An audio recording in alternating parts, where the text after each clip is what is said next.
Buenos días, hermanos. Buenos días, hermanos. Amén. Sí, es una bendición estar con ustedes una vez más y disfrutar juntos la comunión que podemos tener como iglesia en el Señor. Muchas gracias por darme este privilegio de acompañarles, no solamente este domingo, sino también el mes de mayo. Así es que vamos a tener mucho que compartir y disfrutar de la palabra del Señor juntos. Mi esposa esta ocasión no me puede acompañar porque tuvimos la visita de nuestra hija y está en movimiento de aeropuerto ahora mismo, ustedes saben, ¿no? LAX. Así es que, pero qué bueno que yo pude venir. Así es que aquí estamos juntos, hermanos. Y siempre quiero que comencemos para dedicarnos a la palabra del Señor con esta oración que le decimos a Él desde nuestro corazón para meternos a su palabra. Y decimos juntos, por favor: Señor, en este momento dispongo mi corazón y mi voluntad para ser oidor y cumplidor de tu palabra en obediencia. Guíame con tu Espíritu Santo para ser transformado a la imagen de tu Hijo. Y decimos amén.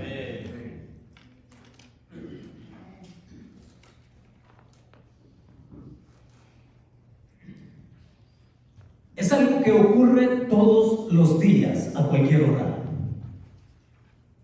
Este problema ya es algo frecuente, tanto que ya ni nos sorprende. Pero sí, se vuelve complicado cuando nos toca sufrirlo, y me refiero al robo de identidad. ¿Le ha tocado a usted alguna vez? Con esto de la difusión de las plataformas digitales, el robo de identidad o identity theft es otro de los delitos que la ley persigue. Estos hombres o mujeres o quien sea que se dedican al robo de identidad siempre están utilizando estratagemas engañosas, como estafas de phishing, como le llaman, o ataques de malware para robar su información y, en última instancia, también la identidad. Es que los que delinquen con el robo de identidad lo hacen para obtener un beneficio de manera fraudulenta, ¿cierto? Y este acto ilícito puede tener consecuencias muy graves en la vida de cualquiera. Así que todos nos vamos tranquilos en la noche a nuestra cama a descansar, y al día siguiente, cuando nos levantamos, sucede de que alguien ha cometido un delito tomando su identidad. De pronto usted se levanta y se sorprende porque el banco le avisa que su cuenta bancaria ha sido vaciada. Y de pronto usted se sorprende porque en las diferentes redes sociales aparece usted enviando mensajes y videos obscenos. Y todo esto es de todos los días, a cualquier hora. Está, hermanos, a las 24 horas disponible. Es que es gente que usurpa la identidad. Es gente que roba la identidad por el simple hecho de estar aburridos y divertirse con algo, o por el simple hecho de sacar algún beneficio por ahí oscuro.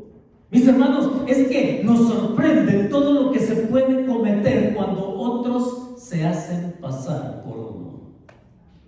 Lo interesante es que si eso nos sorprende, oiga, debería de sorprendernos aún más la vida espiritual.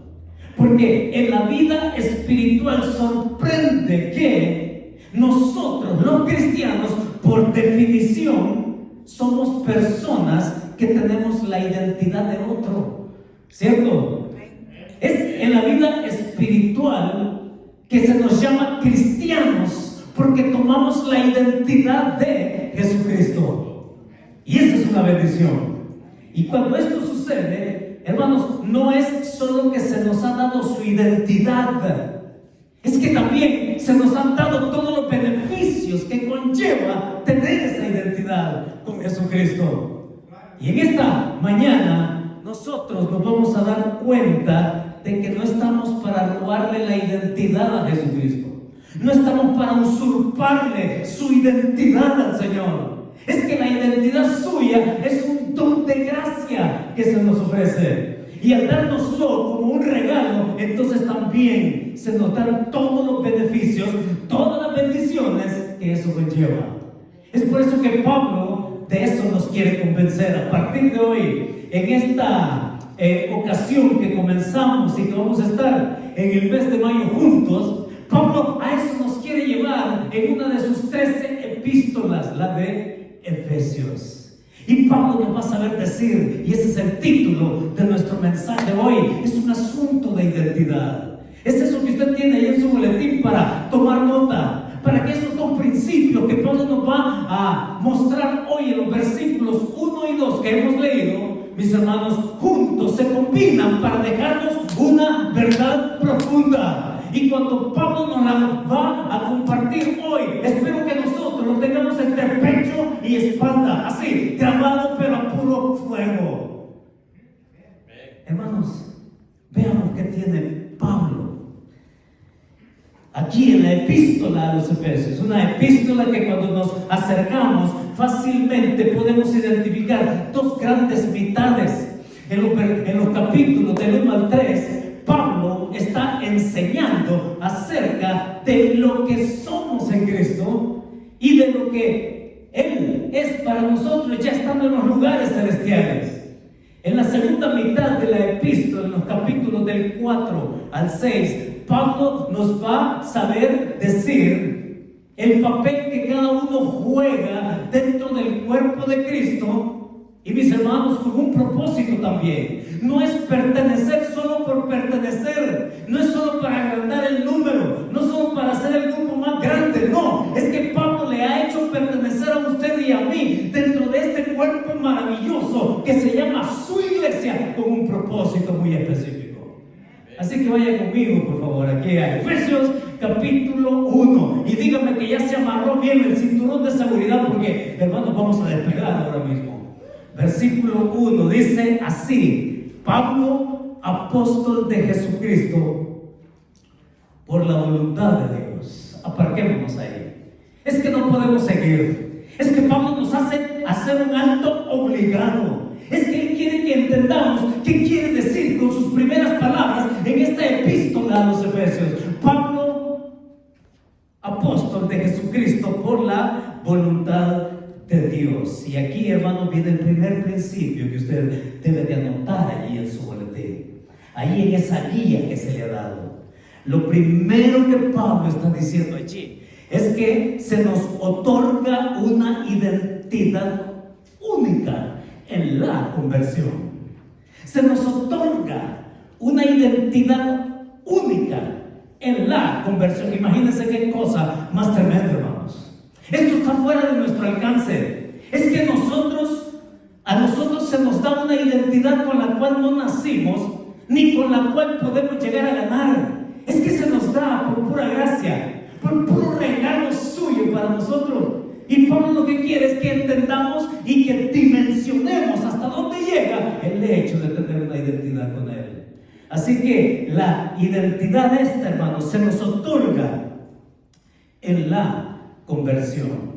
Y es eso lo que nos da un valor único. Y para que nosotros le captemos a Pablo su corazón, para que nosotros podamos hasta oír las palpitaciones de su corazón y en la intensidad de cómo él lo dice, entonces tenemos que ir a las referencias de Pablo desde cuando fue su conversión. ¿La recuerda? Ahí nosotros tenemos a Pablo, Saulo de Tarso. Y este hombre que cuando leemos sus diferentes cartas, especialmente la de Filipenses, usted va a leer allí que Pablo era de pura raza. Este tenía pedigrí. Sí, este Pablo, mis hermanos, se confiesa ya. Y él describe todo lo que él manejaba y que lo hacía ver con el valor que él suponía tenía por encima de los demás. Entonces Pablo allá en Filipenses va a decir que él es hebreo de hebreos. Oigan, este era judío hasta el mero tuétano. Este hombre se jactaba y los demás judíos de su mismo pueblo. Hebreo de hebreos.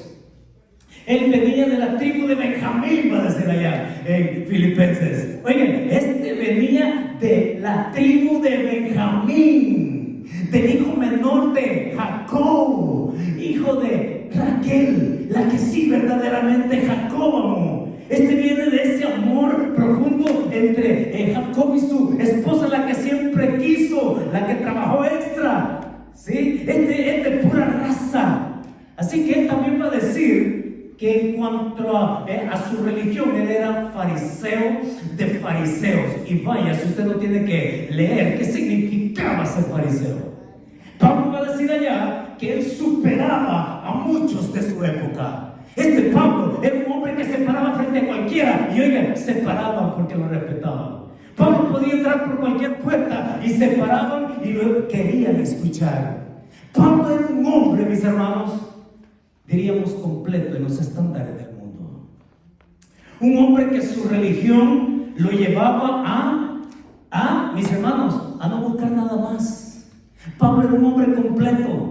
El hombre hablaba 4 idiomas como mínimo. Él se podía mover en el mundo de Roma como él quisiera. Hablaba el arameo, hablaba el hebreo, hablaba el latín, hablaba el griego. Era un hombre completo. Él no buscaba más. Él no estaba para andar buscando otras alternativas religiosas. Entonces Pablo, mis hermanos, cuando pensamos en él, en sus antecedentes, él mismo lo va a decir en una sola palabra: todo eso para mí era basura cuando vine a conocer a Jesucristo. ¡Qué cosa!, ¿no? Es que nosotros tenemos que repasar nuestra propia vida a la luz de la vida de Pablo. ¿Cuántas cosas nos atan? ¿O cuántas cosas nos dicen que nos dan valor? ¿Cuántas cosas nosotros llegamos a pensar que nos dan una mejor plusvalía? Y muchos nos engañamos con eso. Pensamos que porque tenemos preparación académica, yo ya tengo el derecho de verlos a los demás como menos. Equivocado. Pensamos que porque mi apellido se nombra o se dice de una manera extraña, así muy rimbombante, oh, wow, entonces ya soy mejor que cualquiera. Y así podemos poner todos los estándares que el mundo nos pone en una lista interminable y pensar que eso nos da valor. Pero Pablo no, él va a decir: ¿saben qué? Yo tengo una identidad única desde que me convertí. Desde que me convertí, todo aquello quedó como basura. Mis hermanos, esos son los antecedentes de Pablo. Y entonces preguntamos: ¿de dónde es que viene todo eso? Es que también tenemos que ir a Hechos capítulo 9, cuando él se convierte. Usted conoce la historia muy bien. Este hombre, oiga, era tan celoso de su religión que vivía en la oscuridad de su religión. Y mis hermanos, cualquiera puede vivir así. La religión deja a cualquiera en el vacío. La religión no llena. Y entonces Pablo, sin tener más alternativas, sin buscarla de pronto, oiga, no, la iniciativa viene de Dios mismo. Es Dios que le sale al paso. Es Dios que lo ciega allá con aquella luz del mediodía. Esa luz distinta al sol, porque esto vino a dejarlo a él caído en tierra. Y oyó una voz que le dice: Saulo, Saulo, ¿por qué me persigue? Dios mío, a mí se me paran los pelos de solo imaginármelo. Y desde allá dentro de sí, pregunta: ¿quién eres, Señor?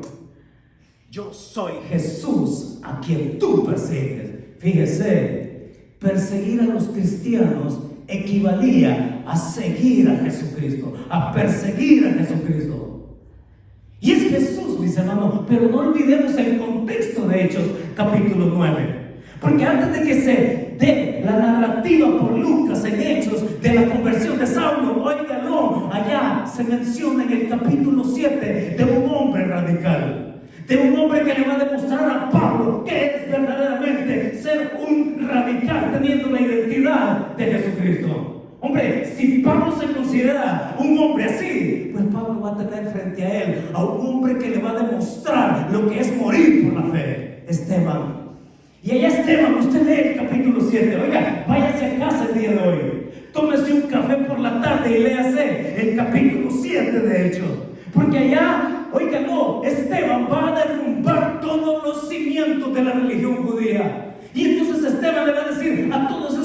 fariseos que lo están escuchando, a todos esos judíos que le están prestando atención, óiganme, va a decir Esteban, Dios no se manifestó aquí en Palestina, Dios se reveló allá en Ur de los Caldeos. Es que la religión judía descansaba sobre 3 bastiones: la tierra, el templo y la ley.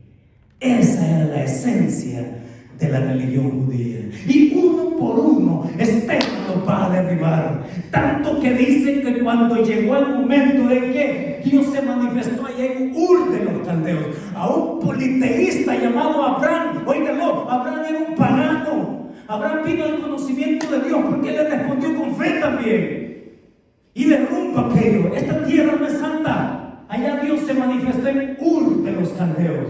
Y cuando llega precisamente a la ley que es espiritual, la ley que es perfecta, la ley que apunta hacia Jesucristo, tal como el mismo Pablo lo dice en Gálatas. Oigan, ustedes rechazan esa ley. ¡Wow! ¡Qué hombre!, ¿no? Y por si fuera poco, también les va a decir allá en el capítulo 7 de Hechos, les va a decir que este templo, sí, este templo que ustedes quieren, que adoran, este templo, dice, oigan, Dios no mora en templo hecho de hombres. Apenas la tierra misma, dice, es el estrado de sus pies. Y estos, cuando oyeron aquello, óiganlo, y Pablo estaba ahí. Pablo escuchó todo ese discurso. Pablo estaba ahí frente a estos que oyeron también, y dice que apretaban los dientes. ¿Con qué ganas no agarraron esas piedras, no? ¿Con qué ganas no agarraron esas piedras y se las lanzaron hasta romper el cráneo y verlo morir? Si Pablo se consideraba un radical,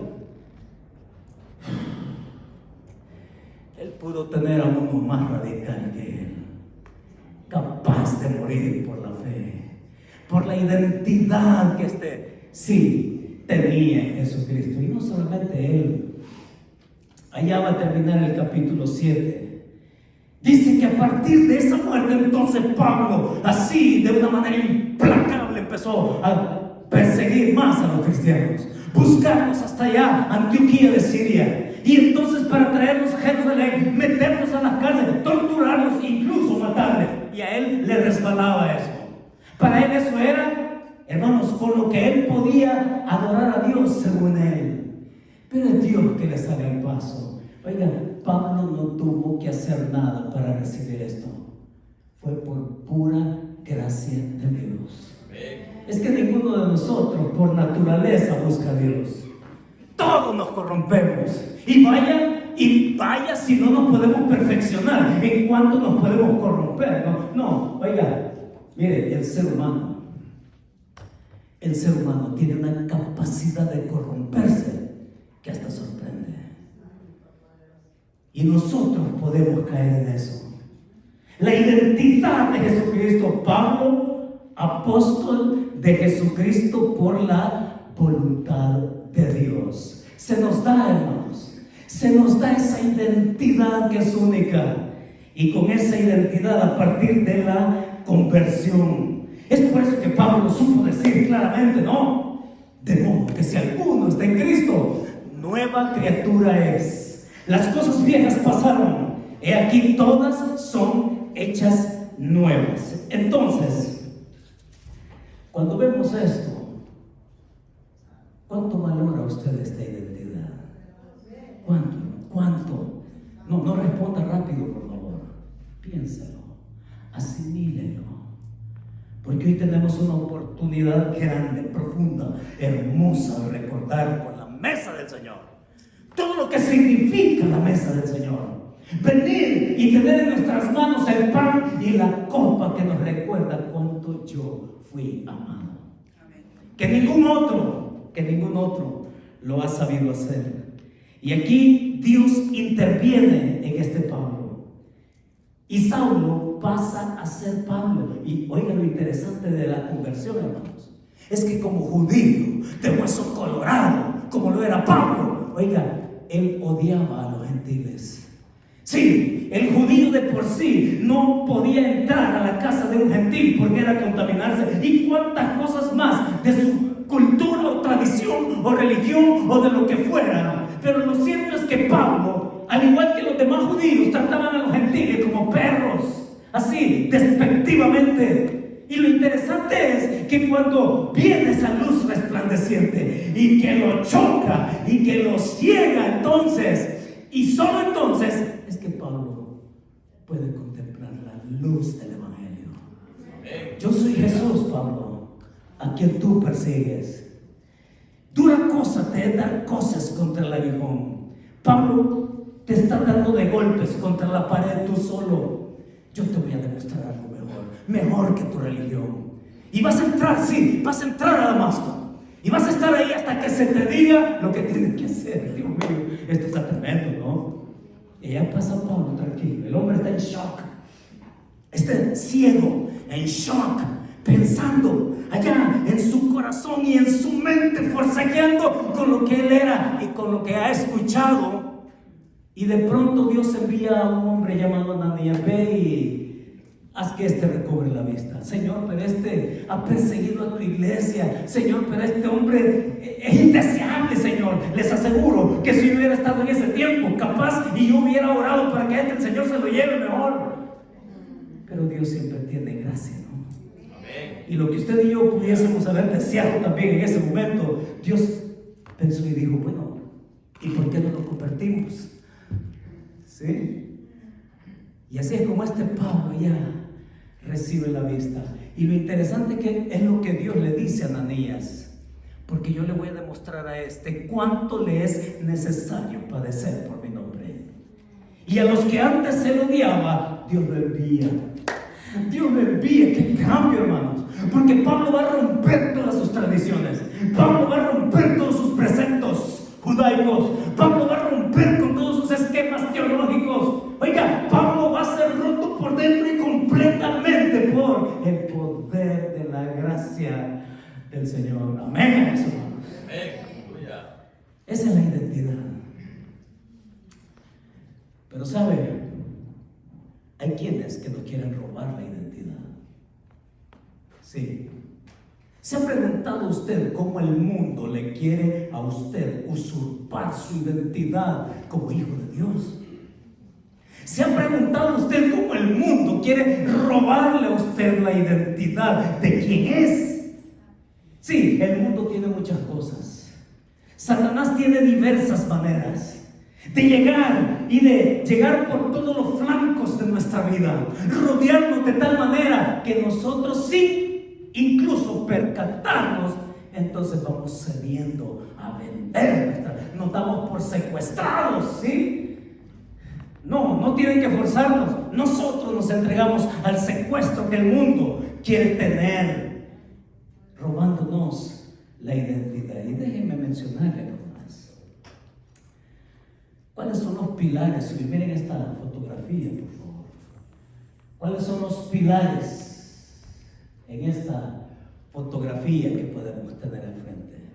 Los pilares de su vida, los que le dieron sentido a su vida, lo que le da a usted la fortaleza de un presente y de un futuro hacia dónde tiene que ir. ¿Con qué convicciones usted puede vivir en esta vida? ¿Cómo están sus pilares, mi hermano? Le voy a decir algunas cosas, y no es porque lo tenga que decir porque alguien aquí tenga que darse por aludido. No, lo digo porque yo también puedo caer en eso, en esa displicencia, de la intimidad con Dios día con día. Sí, es una manera de cómo el mundo quiere robarle a usted la frescura de estar en la presencia de Dios. Y para alguien, oiga, para alguien de pronto la excepción de no haber tenido un tiempo a solas con el Señor, de estar en su palabra, de estar en oración, de escucharlo decir cuánto Él me ama en su palabra. Sí, todo eso se cambia por el afán diario. Sí, por la rapidez y con el ímpetu con que este mundo nos lleva a su ritmo, ¿no? Y entonces tenemos las excusas perfectas para decir: es que no tengo tiempo. Esa no nos es una manera de robarle a usted quién es. De que usted y yo conozcamos cuánto el Señor nos quiere tener para Él. Le voy a decir otra más. La ansiedad. Esa ansiedad que no sé cómo voy a hacer, que no sé cómo voy a salir. Y que entonces, como estoy en esa emergencia, busco todos los medios que están a mi alcance. Esa ansiedad que me come vivo. Eso, en vez del contentamiento, de decirle: Señor, gracias por lo que tú me has dado. Amén. Cuando no tenemos contentamiento, hermanos, entonces la ansiedad lo come vivo también. El contentamiento nos lleva a decirle: Señor, gracias porque tú tienes cuidado de mi necesidad. Amén. Es ese contentamiento que me lleva a la gratitud. Y ese contentamiento que también me lleva a la confianza. Señor, yo estoy en tus manos. ¿Y qué decir del servicio? Miren, muchos no sirven en la iglesia. Y en vez del servicio lo que hay es apatía. Dios quiere usarlo a usted con sus dones, con sus habilidades, con sus talentos. Pero nos volvemos apáticos. Nos volvemos apáticos en vez de servir al Señor. Y se nos hace como claro oscuro, como que no podemos definir claramente porque no podemos, hermanos, discernir los propósitos claros de Dios en su palabra. ¿Se da cuenta cómo el mundo nos puede robar la identidad? Cómo el mundo puede sesgarnos del propósito de Dios para cada uno en lo que Él quiere. Entonces, ¿cuál aplicación podríamos tener nosotros a este primer principio que Pablo nos comparte acá? Detente, mi hermano, detente. Sí, es mandatorio que nos detengamos. Sí, es una obligación que nos detengamos y recuperar la frescura de la intimidad con el Señor. Estar a solas ahí con Él. De que usted le diga al Señor: te amo. De que usted pueda leer de las distintas maneras en que el Señor también se lo demuestra a usted. Aun cuando ya no tenga que hacerlo, porque nos demostró todo en la cruz del Calvario con su Hijo. ¿Y qué tal de la oración, la palabra, el servicio, la santidad, y donde cada uno de nosotros sabrá dónde es que le aprieta el zapato? Así es como la mesa del Señor hoy nos recuerda, ¿no? Venir y discernir. Por eso Pablo lo dice bien claro: cada uno sepa discernir el cuerpo de Cristo y su sangre con estos símbolos. Y lo interesante es esto, hermano, que ni siquiera había sucedido cuando ellos se los estaba anticipando. Ellos, tener el pan y tener la copa. Señor, ¿y qué significa esto? Significa lo que va a pasar en 24 horas. Ustedes me van a ver morir en la cruz. Y ahí ustedes van a contemplar cuánto yo los amo. Por eso es que el capítulo 13 de Juan, ¿no?, dice que de la manera como los amó hasta el fin. Amén. Y de momento lo que se puede convertir en algo enigmático como adivinanza, les queda comprobado a ellos. Sí, Señor, cuánto me ama. Ninguno de ellos le podía reprochar nada. Y entonces Pablo nos lleva aquí, hermanos, a este primer principio. Se nos otorga una identidad única en la conversión. Y la podemos tener porque Él la tiene. Y porque Él la tiene, la puede compartir. Y mis hermanos, no necesita Jesús que le usurpemos o que le rompemos su identidad. Él nos la da como un regalo, como una dádiva, ¿sí? Y entonces, al tenerlo claro de qué es cada uno con Él en esa relación personal, entonces Pablo pasa a decir lo segundo. ¿Y qué es lo segundo? Acá en el versículo 1 y 2. Mire lo que continúa ahí, por favor. Fije sus ojos allí en el versículo 1, donde dice: a los santos y fieles en Cristo Jesús que están en Éfeso, gracia y paz a vosotros de Dios nuestro Padre y del Señor Jesucristo. ¿Cuál es el segundo principio que usted puede anotar ahí? Se nos otorga una identidad en la fe compartida con otros.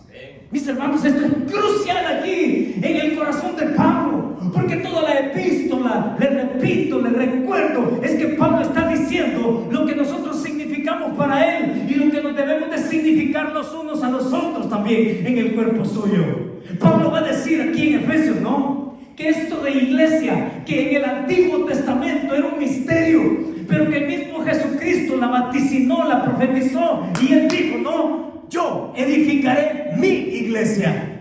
Y cuando esto sucede, entonces Pablo pasa a describir la belleza de lo que es el cuerpo de Cristo. Lo llama misterio, lo llama comunidad, lo llama iglesia, para que usted y yo sepamos a qué hemos venido a ser parte. Nadie llega a ser miembro de la iglesia por nuestros propios méritos. Todos los méritos son suyos. Nadie, mis hermanos, está en la iglesia como miembro extraordinario y que puede estar por encima de los demás. No, Pablo está diciendo a los santos. Y miren, esto de los santos, veamos qué hay en la doctrina de Pablo acá. A los santos, usted es santo, somos santos, pero no porque seamos extraordinarios, no porque tengamos méritos propios cada uno en cuanto a justificarnos delante de Dios. Somos santos porque eso se nos otorga como gracia, y entonces al tenerlo así, mis hermanos, somos apartados. Eso significa ser santo, que mis pecados han sido perdonados en la cruz. Y cuando venimos a la gracia, mire, yo ya cuando hago un recuento de mi vida espiritual, compré, yo no sé qué edad espiritual tiene usted, pero yo me convertí a mis 11 años ahí en El Salvador. Me acuerdo muy bien del día, el momento, la ocasión, día domingo, 10 de la mañana, 10 de junio de 1977. Qué momento más maravilloso. Viniendo el Señor a nuestras circunstancias, cualquiera fuera nuestra edad. Y en esa ocasión, lo único que yo entendí a mis 12 años es que yo era pecador. Fíjese, a mis escasos 12 años yo entendí que era pecador y que necesitaba el perdón de mis pecados, y que el único que podía perdonarme era Jesucristo. Y una vez hecho eso, hombre, la pregunta es, ¿y qué sigue? ¿Y qué sigue? Entonces Pablo define una región geográfica a los que están en Éfeso, como que Pablo dijera, ¿no?, a los que están en Bell Gardens, a estos de acá de Bell Gardens, a los santos y fieles, a los apartados por su gracia, para el Señor. Y dice también, y fieles. Y yo estaba desde toda esta semana, ¿qué es ser fiel? Aquí, con Pablo. Ser fiel significa lo que hemos creído. Lo que es verdad de Jesucristo es verdad para mí. La verdad suya es verdad mía.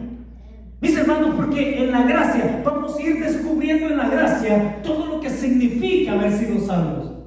Y usted me pregunta, pastor, ¿significa que cuando yo vengo aquí reconociendo que soy pecador, mis pecados son perdonados? Sí. ¿Significa, pastor, que entonces la salvación me es dada en ese mismo instante de una vez y para siempre? Sí. ¿Significa, pastor, que mi salvación es segura, que nada ni nadie la puede cambiar? Sí. ¿Significa, pastor, que en el momento de mi conversión el Espíritu Santo me es dado? Sí. ¿Significa que toda la vida en Cristo me pertenece por su pura gracia para seguir siendo transformado en ella? Sí. Y todo eso lo entendemos después. Ese caminar, mis hermanos, con el Señor solo es posible entenderlo cuando entendemos también esta otra parte. Tenemos esta identidad los unos con los, compartimos la misma fe. Miren, si hay una de las cosas que a mí me encanta, es que a veces digo, la gente puede aprender de mí, de una persona, pero a mí me encanta aprender de los demás, de todos. O sea, yo salgo ganando, pues. aprender de varios y no solamente de una persona. Y me encanta oír los testimonios de mis hermanos en Cristo.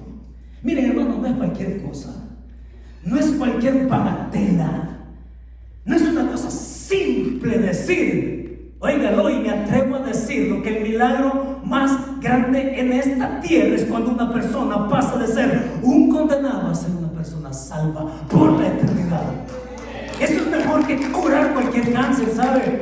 Eso es mejor que curar cualquier enfermedad terminal. Es que no hay milagro más hermoso en Cristo que podemos tener que confesarlo a Él como Señor y Salvador. Y eso define tanto mi presente como mi futuro. Y entonces, pastor, ¿quiere decir que yo puedo vivir en esperanza? Sí. ¿Significa que yo puedo enfrentar la misma muerte en esperanza? Sí. ¿Significa que yo puedo estar seguro que al morir voy con Él? Sí.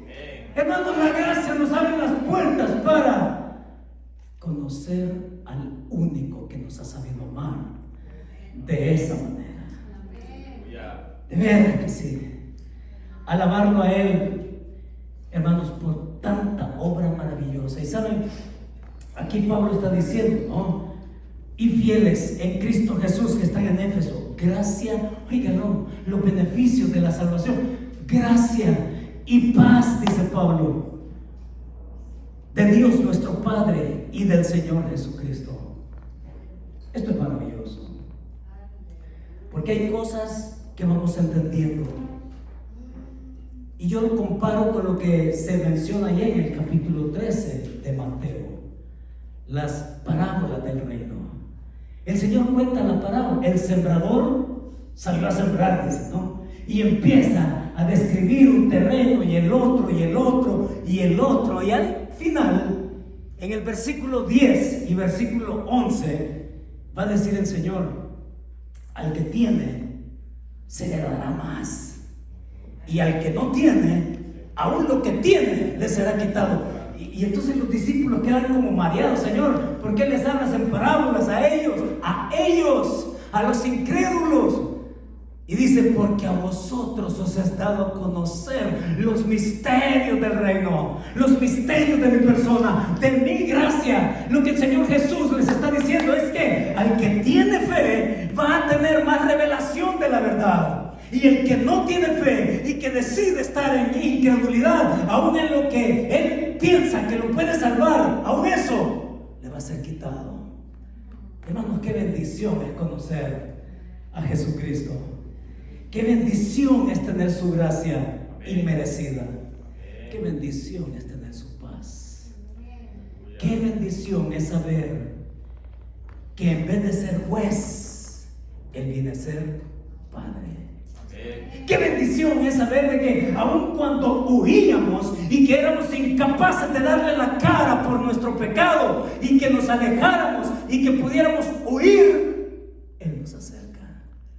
Nos hemos acercado al trono de su gracia. Mis hermanos, qué diferente es que cuando nos aislamos o buscamos aislarnos, el Señor nos hace pertenecer a un grupo que se llama iglesia. Iglesia amada. Mírese, por favor. Mírese. Y nosotros somos, mis hermanos, somos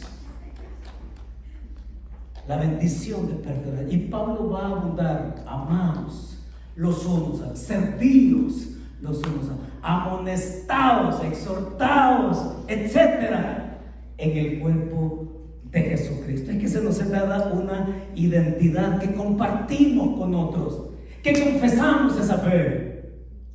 Pero muchas veces, déjenme mostrarle esta fotografía. Muchas veces cuando buscamos acercarnos a alguien en la iglesia, nos puede pasar esto: salimos empinados. O puede pasar esto otro. O puede pasar esto otro. ¿Y todo por qué? Por esto: el cuerpo espíritu. Y sabe que hay hermanos que parecen cuerpo espíritu. Y debo de cambiar. Debí haber dicho habemos. Porque muchas veces, hermanos, en esto de ser familia, a veces lo que sacamos en vez de un abrazo es sacar nuestras espinas. Espinas con actitudes así carnales. Sacamos nuestras espinas, ¿no? Y quiero mantener a todos alejados. ¿Por qué? Le voy a contar algunas espinas. Una espina es esa que solemos decir en ocasiones: bueno, yo así soy, y si me aguantan, bueno, y si no, pues igual. A mí me da igual. Miren, a mí me da igual que me dé lo mismo. Espinas. Muchas veces sacamos la espina social. No, tú para hablar conmigo primero gradúate de la universidad. O a veces sacamos el clasismo, ¿no? No, tú para tratar conmigo tienes que ser de mi nivel. Espinas. O cualquier otra cosa que el mundo me ha vendido y que me ha convencido que me hace valer más de lo que Jesucristo sí me da. Y muchas veces podemos ser como el puercoespín, ¿no? Espinas con actitudes de rechazo, indiferencia, apatía. Cuando el Señor, al hacernos pertenecer, darnos esta identidad de familia, es el abrazo fraternal. Mire, yo no digo que no sea real, que algunos nos tenemos que aguantar más que otros, pero aún así el Señor nos forma. Aún así el Señor nos quiere que nosotros vayamos y vengamos. Y entonces, en vez de muros, en vez de espinas, hermanos, que podamos levantar puentes, que podamos tener actitudes humildes, enseñables, moldeables, que podamos ser arcilla blanda, barro blando en las manos del Señor. No, yo te quiero formar con otros. Es que en vez de sacar las espinas, hermano, estamos llamados a conformar esta comunidad. ¿Para qué? Óiganlo, porque Pablo lo va a decir con todas sus palabras, con todas sus letras y en mayúscula, para que podamos rendir los frutos que Él quiere. Hermano, Dios quiere potenciar mi vida espiritual con la suya. Dios quiere sacar rédito de lo que significó entregar a su Hijo en la cruz. Dios quiere obtener toda la ganancia de haber hecho salvos a través suyo. Porque Él quiere glorificarse en nuestras vidas, en comunidad. Entonces, ¿qué podemos decir de conclusión? La gracia de Dios en su Hijo nos ha traído tan cerca de Él para saber responderle a ese amor en la cruz con sacrificio. Nos ha concedido una nueva identidad a cada uno, sabiéndole responder a Él, y también unirnos, juntarnos para que podamos abrir el espacio amplio de nuestro corazón y entonces servir juntos, aprender juntos, caminar juntos, animarnos juntos, agarrarnos de la mano y nadie queda atrás. Vamos todos caminando hacia la meta que es al premio del supremo llamamiento en Cristo Jesús. Entonces, ¿cuál es la verdad, hermanos? ¿Cuál es la verdad a vivir? ¿Cuál es la verdad íntima que estos dos principios mezclados nos dejan el día de hoy? Para empezar, ¿no? Para empezar nuestra carta a los Efesios. Y la verdad íntima es esta: compartimos la misma identidad en Cristo para ser fructíferos en Él. Qué lindo, ¿no? Compartimos la misma identidad en Cristo para ser fructíferos en Él. Y que el Señor pode nuestras espinas. Y que el Señor haga abrir nuestros brazos fraternales para aprender a caminar juntos en todo lo que Él se ha dispuesto con su iglesia entre nosotros. Y con eso oramos. Padre, muchas gracias por darnos esta celebración, Señor, de tu palabra en nuestro corazón. Muchas gracias, Señor. todavía nos quedamos cortos en ser agradecidos por todo lo que significa que tu Hijo, Señor, se diera por nosotros. Que tu Espíritu Santo, Señor, nos redarguya, nos corrija, nos cambie, nos transforme a lo que es el deseo de tu corazón, en lo particular y como iglesia, Señor. Que esta misma mañana, el recordar el pan y la copa, nos renueve en ti, Señor. Nos renueve a una frescura contigo. Nos renueve, Señor, a un creerte, a un confiar, a venir a tu palabra y conocerte más, Señor. Muchas gracias por estos santos y fieles aquí reunidos.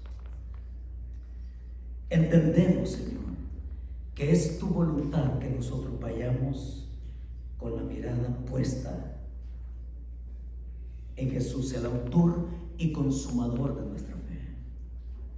Anímanos, Señor, y quita todo obstáculo del mundo que quiere robarnos esa identidad preciosa en Él.